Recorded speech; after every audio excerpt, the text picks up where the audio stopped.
It's Valentine's Day week, and in these videos I'm going to teach you the female body language of attraction and the male body language of attraction. If you're out and about in public and want to meet someone face to face, these are the cues that you want to look for. Okay, so for the guys, here are 3 quick tips that you can look at for the female body language and attraction. So number 1 is what we like to call the Monro Gaze. So this is a kind of like a come hither look where their face, their head might be angled away from you in a certain way, or maybe in a head tilt, but the gaze is looking towards you or directed towards you. So the Monro Gaze, we call it this because Marilyn Monroe used to do it a lot. I'll put up a picture here.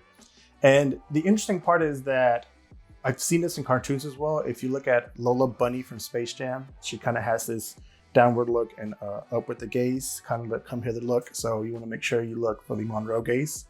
The second cue that you want to look for is any touch of the neck.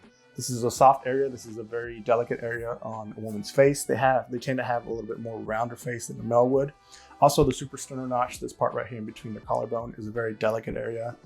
So be careful and watch out for any of the jewelry playing when you start seeing here. This could detect a little bit of the attraction cues. And then number 3 is something that you've probably seen before. It's just a hair flip or any of what we like to call preening and messing with the hair as well. So any jewelry touch, any hair touch, again, within that neck area or around the hair. This being a biological factor because with the hair, there's pheromones that are released when you play with the hair. It also shows on an evolutionary perspective, the healthiness or the shininess of hair, which kind of on the deeper level signals some sort of fertility. Now for the ladies, this is the male body language that you want to look for if you want to see attraction from someone else, maybe across the room. Number 1, you want to make sure you look at where they're pointing at, where their body's angled. This is what we like to call fronting.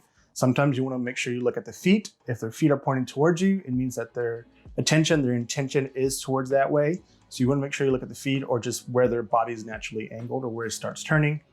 Number 2 is expansive body language. So the old peacock, they feather up, they get big, they try to blow up the chest. That's very common. It's also a very good signal of attraction that they want to show assertiveness and they want to take up as much space as possible. It's kind of like an alpha male signal.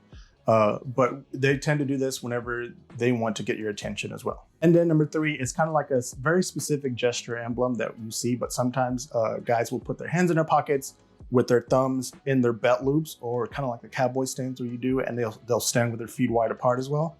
So again, it goes with the expansive body language, but that kind of signals towards what we like to call the naughty bits. So it kind of makes this triangle area, this rectangle around that part of the body, which signals, hey, I'm available. Hey, I'm attracted to you as well. So you want to make sure to look out for those 3 when and if you think that the attraction is about.